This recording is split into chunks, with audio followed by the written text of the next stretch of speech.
guys, I'm ConnorTsunami, and today I'm going to talk to you all about how to get a visa to come to Japan. A lot of people often wonder how exactly you can get a visa to come to Japan, and the answer is there's a lot of ways, but some of them are much easier than others. So I'm going to tell you the 3 most common ways that you can get a visa to come to Japan. Now, none of them necessarily are exactly easy as such, but at the very least they're your best chances of getting into Japan. So, first of all, we'll talk about a tourist visa. Tourist visas are easy enough to come by simply by filling out the visa forms indicating that you're coming as a tourist. However, depending on what country you're a citizen of, you may not even need a visa to come for the same length of time that a tourist usually would. For information on that, search up the International Waiver Program. It appears that this only applies to the US, judging by the Wikipedia article.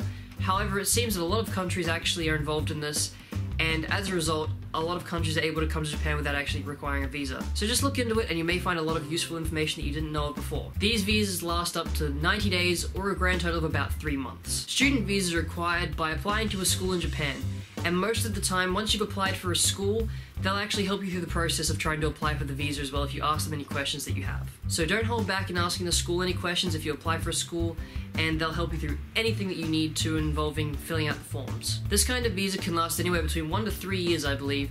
However, you'll have to renew it if you're still in education. But you can renew it rather easily simply by getting the help of any of your teachers at school. In a moment, I'll go over a couple of examples of how you can exactly attain a student visa. Before that though, we finally have the working visa. A working visa is obviously obtained by applying for work here in Japan and then having your work supply your visa for you. Now there are a couple ways you can do this, and I'll explain them as well alongside with the student visa stuff. This visa, similar to the student visa, lasts for about 1 to 3 years but requires renewing after that, and you can actually get that done simply by getting details from your employer. However, this only applies to full-time work and not part-time work. Part-time work is something I'll explain as a little bit of an add-on to the student visa in a minute. Okay, so enough of my incoherent babbling, let's move on to how exactly you get these visas specifically. I'm not going to talk too much into detail because it'll take up a bit too much time, but I'll tell you guys a little bit about a couple of programs you can use to get into Japan on these kinds of visas. Okay, so first we'll start with tourist visas. For tourist visas, all you really have to do is contact your nearest Japanese embassy and they'll supply the forms for you. They'll send them to you in the mail, you can fill them out, and then just send them back, and it'll be as simple as that. Student visas are applied for through applying for school in Japan. However, this can be a little bit tough by yourself. There are a few different ways you can go about getting around this. The first way is, of course, the obvious way of looking up information online yourself and trying to apply for school as a regular student. However, this is difficult because you actually have to be in Japan for the entrance exams for it, and this is only held once a year. So I don't really recommend taking this path unless you really feel like getting into a regular school as a regular student, and for this, your Japanese level has to be rather high as well. However, this really only applies to high schools and universities, so if you're not looking at that and you're just looking at getting into a language school, don't worry about any of that for now. For getting into high schools, there are options such as JFIE or Rotary. These 2 companies help you get into high schools. However, this of course means that you're required to be a certain age in order to be able to attend high school. So there is an age limit, and this is generally between 16 and 19. However, if you fit this age limit, you can look up their websites and see about ways to try and get involved in their program. However, having personally experienced JFIE, I wouldn't recommend going with them. I'll fill everyone in on the details on that in another video, but for now, just take my word for it and don't go with JFIE. Rotary is by far a much superior company, judging by the fact that I've had friends who went with Rotary, and even the same school as me, there are a couple of Rotarians there, and it was just a much better company. They help out their students a lot better. So if you had to choose between the 2, go with Rotary. Secondarily, there is getting into a language school. Now, the overall goal for going to either a high school or to a language school is generally the same thing, and that's to try and pass the JLPT. Or at the very least, that's your baseline goal. In reaching this goal, either way, you're simply learning Japanese in Japan. Gogo Nihon is a different company, however, that helps you get into language school. Now, Gogo Nihon only helps with the visa and school side of things. They only help you apply for both of those. However, past that, they don't actually help you much at all. However, this is sort of intended, and it's not really their job to do more past that.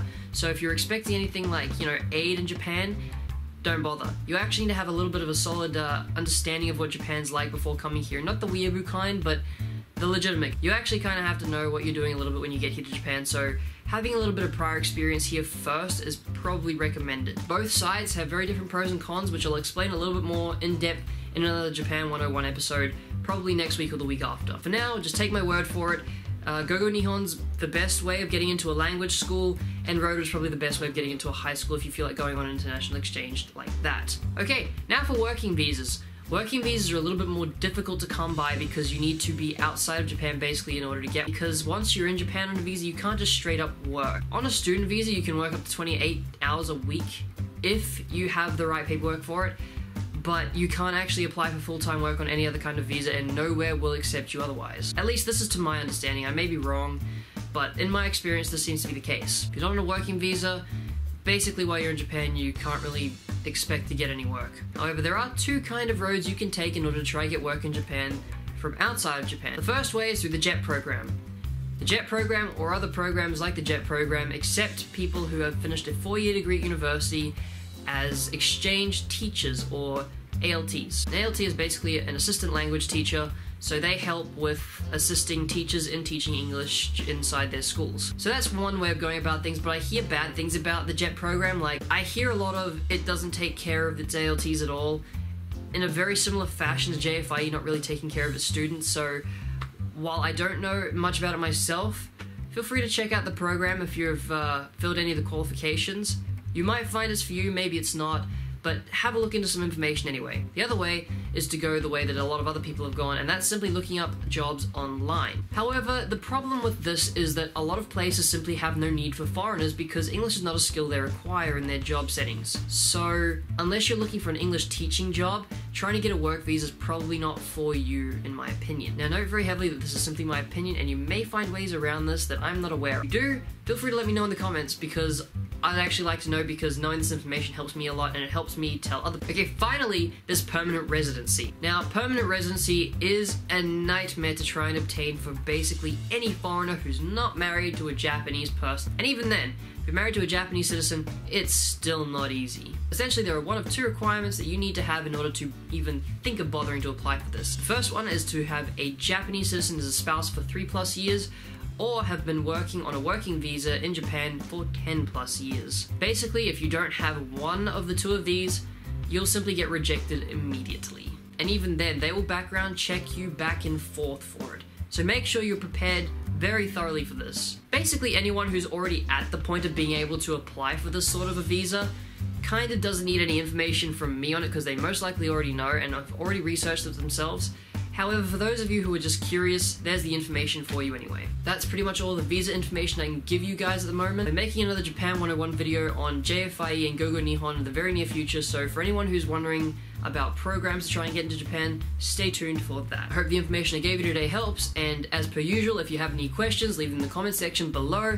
I try to answer as many as I can, as best as I can to my knowledge. If you enjoyed the video, be sure to like, favorite, subscribe, because every time you do any one of those, it is very, very much appreciated by me, because it helps me run the channel much more smoothly thanks to you guys. That's all for today, guys, so I'll see you guys in the next episode of Japan 101. For now, this is ConnorTsunami, signing off.